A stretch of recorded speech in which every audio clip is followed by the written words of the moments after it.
Salut la petite communauté, alors cette semaine on va faire un focus sur le strip en bande dessinée. Alors n'hésitez pas non plus à vous abonner à ma chaîne, à liker cette vidéo et les anciennes vidéos. Et si vous voulez tout savoir sur le strip en bande dessinée, c'est maintenant que ça se passe.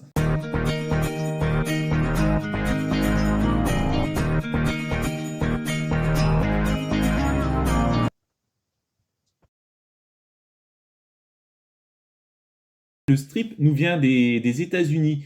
On l'appelle aussi le comic strip à l'origine. Traduction française, on va dire comique pour amusant, et strip pour bande, bandeau. Donc on imagine bien une bande en fait de plusieurs cases pour raconter souvent un gag, quelque chose d'amusant.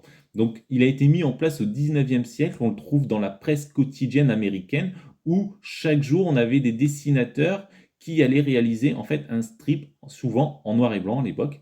Donc chaque jour, on avait un nouveau gag qui était mis en place et le dimanche, on avait une planche complète en couleur, voilà, qui était publiée. Alors le gag peut prendre différentes formes.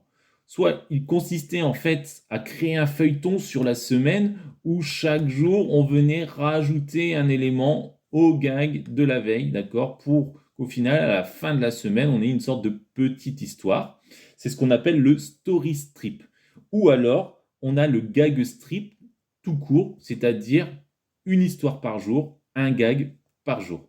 Alors pour vous donner quelques auteurs de strip connus qui ont excellé dans ce domaine. On a par exemple Segar qui a réalisé Popeye, donc par exemple dans les années 20, dans les années 30. On a Kino avec Malfada dans les années 60. On a Snoopy et les Peanuts de Schulz dans les années 50. Et Calvin et Hobbes de Bill Watterson dans les années 1980. Alors pour la composition d'un strip, visuellement le strip est assez simple, c'est-à-dire que c'est contrairement à une planche, on va pas forcément aller dans un détail très développé et l'unité forte du strip va être très courte, d'accord? Et on va éviter de partir dans des cases où les décors vont vraiment être très développés. Ce qu'il faut, c'est une action rapide et simple pour aller d'un début dans une case et sur 3 4 cases finir souvent sur un gag. Donc c'est quelque chose d'assez simple où les personnages vont souvent se déplacer pareil de la gauche vers la droite. Il faut que visuellement tout se suive pour que le lecteur puisse justement en 3 4 images comprendre en fait le déroulé et comprendre où l'auteur, le dessinateur veut en venir à la fin. Donc il faut vraiment que ce soit rapide et efficace. Et depuis le départ, c'est vrai que je parle de 4 cases pour un strip. C'est souvent ce qui était utilisé, mais évidemment, on n'est pas obligé d'en faire 4. On peut en faire 2, on peut en faire 3, on peut en faire 5. Pour débuter, c'est bien de partir sur 3 ou 4 cases, de ne pas trop en faire. Et voilà, il faut que ce soit assez simple et efficace. Juste une analyse toute simple d'un strip de Calvin et Hobbes de Watterson. Calvin, sur la première case, il tient un parapluie, il est tout seul, pas de texte, etc. Donc ça, en fait, l'auteur vient ici poser le contexte. On sait que ça va tourner autour de Calvin et donc du parapluie. Donc ça, c'est pour la première case. Deuxième case, qu'est-ce qui se passe? Il se met à pleuvoir. Alors on se dit, Calvin, il a un parapluie. Donc s'il se met à pleuvoir encore plus, qu'est-ce qu'il va faire? Il va ouvrir son parapluie. Troisième case, on voit justement la pluie qui tombe plus. Donc on se dit, ça y est, Calvin, le petit garçon, va ouvrir son parapluie. Donc ça, c'est sûr, on a vraiment, on va dire, un déroulé logique d'une histoire où à la fin, il ouvre son parapluie pour se protéger. Et là, hop, chute, Watterson va utiliser donc en fait le parapluie comme un gag. Et en fait, Calvin, au lieu de se protéger, vous voyez bien sur cette quatrième image, en fait, il va se mettre dans le parapluie pour s'amuser. Donc voilà, vous avez un déroulé. Première case, contexte. Deuxième et troisième case, vous avez le développement. Et quatrième case, vous avez la chute avec Calvin qui se baigne dans le parapluie. Donc là, c'est ce qu'on va dire un gag qui est très bien réussi. Alors au départ, j'ai un petit carnet en fait où dedans je vais noter différentes idées pour réaliser des strips, ou après ça peut être même des planches complètes. Donc là j'ai pris un petit peu d'avance. Hop, voilà, je vous montre un peu les recherches que j'ai fait pour ce strip.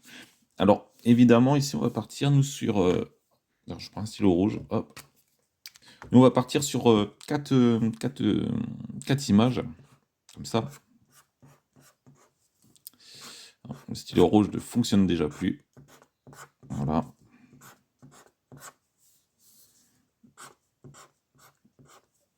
Donc on part sur 4 images. Toujours cette idée de, ici on va poser le début. Donc là c'est le début. Après on a ici ce qu'on appelle le développement. D'accord. Et donc la fin.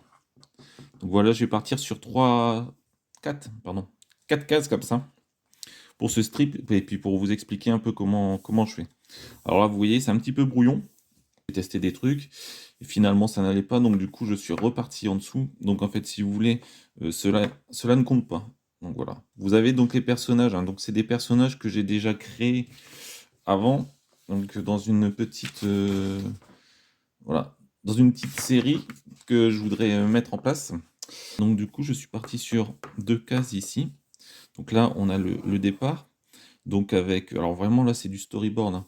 Donc avec, j'ai essayé de placer les textes, bien sûr, il faudra que je recale tout ça dans la version définitive. Mais donc du coup, on a vraiment les personnages, les 2 personnages, vous voyez, il y en a 2, et, euh, et la chute qui arrive après. C'est pour vous montrer un petit peu le placement, euh, comment je travaille au départ. Donc carré, et puis ici, donc voilà, première ici, deuxième développement, on repart là-haut, voilà, avec cette idée un petit peu de personnage ici en grand, et donc on a ici ce qu'on appelle la chute, la fin, hop, qui va venir ici. Voilà, donc ça c'est la première étape, le storyboard, le petit scénario, et puis voilà, on va passer à la deuxième étape maintenant. Pour faire cet exercice, j'ai décidé d'utiliser voilà, un carnet de croquis comme ça. Alors je me suis acheté ça pour le plaisir justement. Donc un canson, grande taille. Vous voyez, j'ai commencé en fait à faire une bande dessinée dedans. En fait, le but dedans, c'est de venir faire dedans des petites histoires courtes. On a tenté de le faire dedans, le strip. Et puis voilà, c'est parti. Donc là, j'ai commencé déjà, j'ai tracé 2 lignes. Alors le but là, par exemple, c'est de, comme j'ai une grande, alors je vous montre, comme j'ai une grande surface, le but c'est d'essayer de faire trois strips sur une même page. Donc pour faciliter la vidéo, je vais faire votre strip ici, là, au milieu, sur la bande du milieu. Voilà, ça sera plus simple.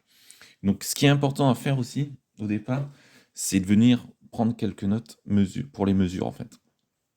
Pour essayer de faire quelque chose de centré et de cohérent, de droit, etc. Donc ça, c'est bien aussi de le faire. Donc moi, j'ai pris les mesures, en fait, de la feuille, j'ai divisé en fonction du nombre de cases, et puis avec les espaces entre chaque case, etc. J'ai tout divisé pour essayer d'avoir les mesures exactes. Alors, je vais faire ça et je reviens.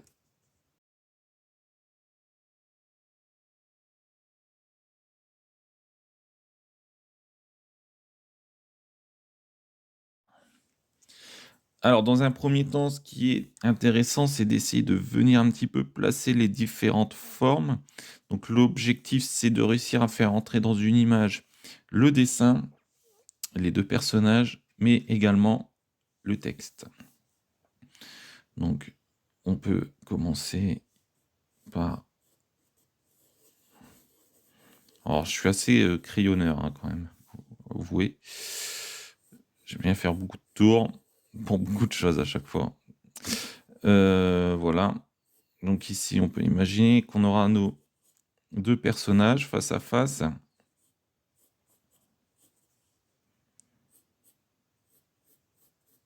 Ici, avec son crâne. Et là, il faudra pas oublier que c'est la mort, donc hop, avec sa faucheuse. Ici, donc là, on va dire, on a un peu les deux personnages qui sont centrés. Donc là, l'objectif, c'est de faire rentrer également ces deux bulles à l'intérieur.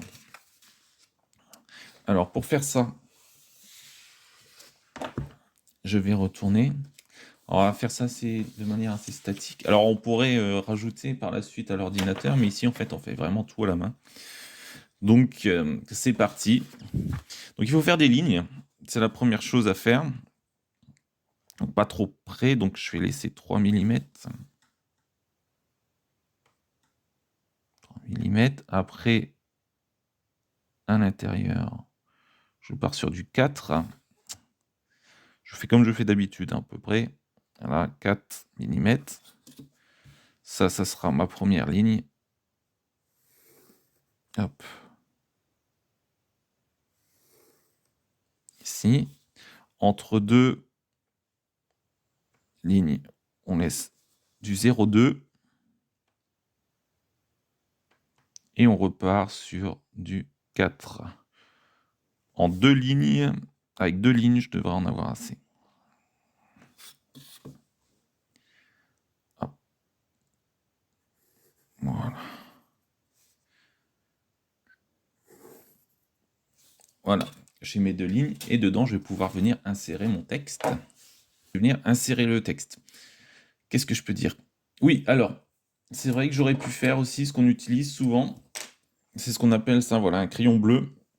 Par exemple, pour faire les lignes, ou même pour faire tout le dessin, on peut utiliser le crayon bleu. C'est pratique, alors je reviendrai là-dessus dans d'autres vidéos. Vous allez scanner votre dessin, les crayons bleus, les traits bleus vont disparaître.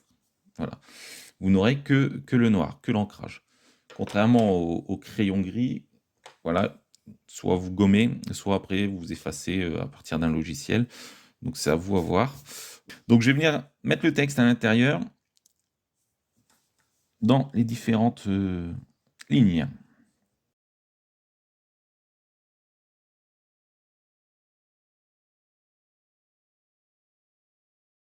Je vais avoir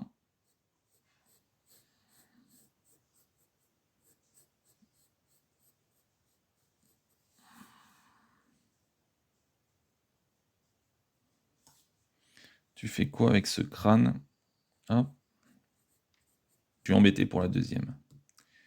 Qu'est-ce que je fais? Alors, il y a plusieurs solutions. Soit je recommence, ce qui peut être une solution, mais j'ai peur que ça va être trop court. C'est vrai qu'en fait, finalement, vous voyez, on le fait en direct un petit peu, donc les cases sont un peu courtes. Donc, soit je recommence, mais j'ai peur que le texte soit trop petit. Soit je raccourcis le texte, soit je mets le texte ailleurs. Je réfléchis. Attendez. Alors, on va revoir le texte un petit peu. Donc là, tu fais quoi avec ce crâne? L'autre va répondre Shakespeare, je joue Shakespeare. Et donc, le squelette par la suite va se poser la question, l'autre va continuer en faisant être ou ne pas être, et on aura la chute après. Donc ça sera très bien comme ça.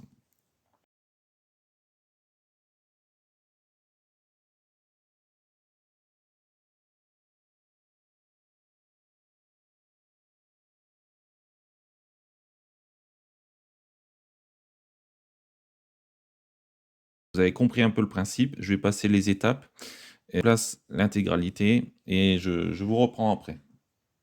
Et les différents éléments, donc on a les textes à chaque fois, et donc les personnages, voilà, sur les différentes cases. Donc maintenant, l'objectif, c'est de venir les dessiner, voilà, et d'arriver donc au dessin final. Donc c'est parti. Alors je vais commencer par un petit squelette ici, la mort. C'est la mort.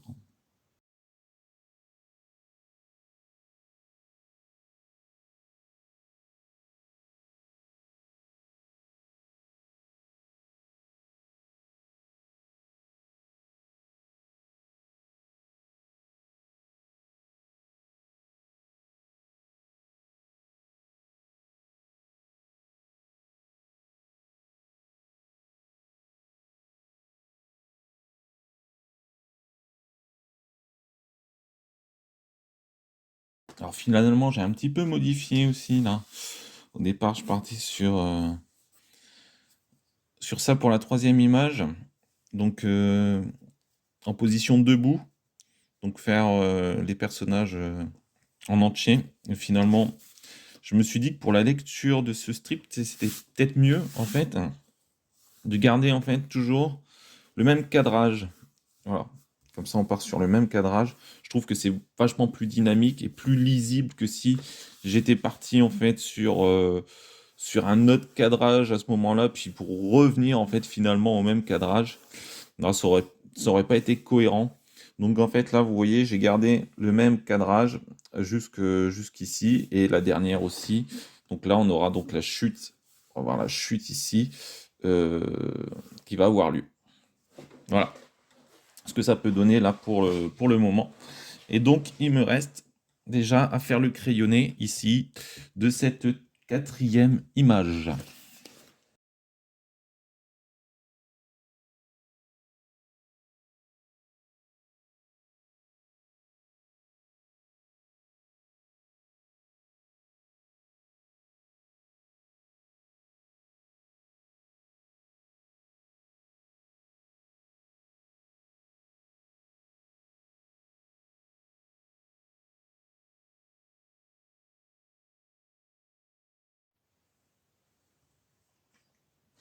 Donc voilà ce que ça peut donner au niveau du crayonné.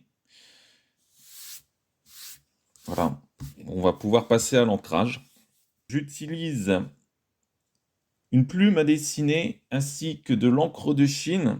Donc je l'achète en bouteille et après je vais venir la mettre dans des petits récipients. Voilà, c'est beaucoup plus pratique pour venir mettre de l'encre sur la plume. Et des fois, je vais utiliser aussi voilà, des feutres noirs, des stylos noirs, pour faire des petites finitions ou pour faire les encadrements, etc. Je commence par la droite et je finis vers la gauche. Pourquoi? Parce que comme je suis gaucher, si je commence à gauche, à l'encre de Chine, et si elle n'est pas sèche, en fait, j'ai toujours un risque de venir faire des traces avec ma main. Donc je préfère commencer à droite et aller par là. Comme ça m'évite, normalement, de faire des accidents. Voilà. Donc je vais pas tout filmer parce que ça risque d'être assez long. Voilà, je vais vous montrer quelques étapes.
Bon voilà, juste à la fin, petite erreur.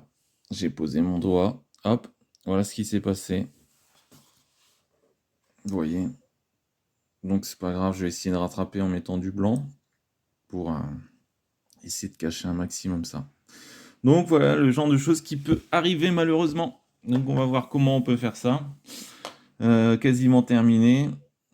Faire les cadres, peut-être attendre que ça sèche un peu pour finaliser tout ça. Donc pour faire les contours des cases, je vais utiliser ça.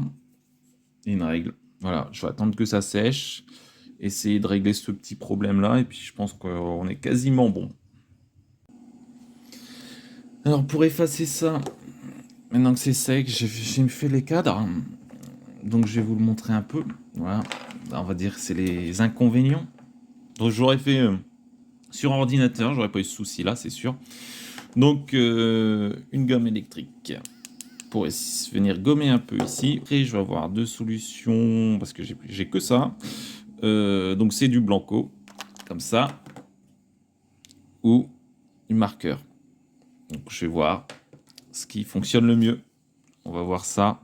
Alors j'aurais pu venir gratter avec une petite lame de rasoir, mais le papier est vraiment pas épais sur ça. Donc j'ai peur de passer à travers.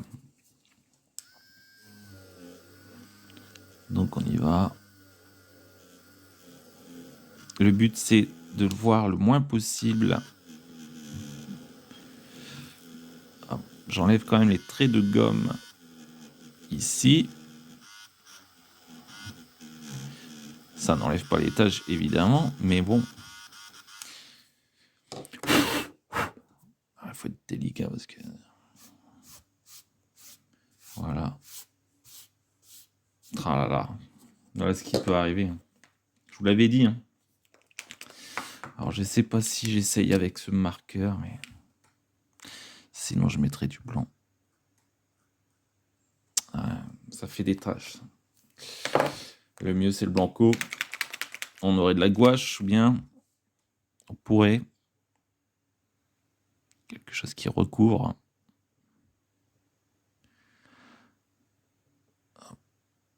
Après je peux remettre un peu de noir. Après sinon il faut découper un petit morceau d'une feuille à dessin et refaire par-dessus en recollant. C'est aussi possible. Ou alors on laisse comme ça et puis une fois qu'on scanne, on répare ça sur l'ordinateur. Voilà, c'est déjà un peu mieux. Voilà, après le but c'est que ça se voit plus à la publication, à l'édition. Là on va dire c'est pas trop grave. Ça arrive, hein, même au meilleur. Même au meilleur.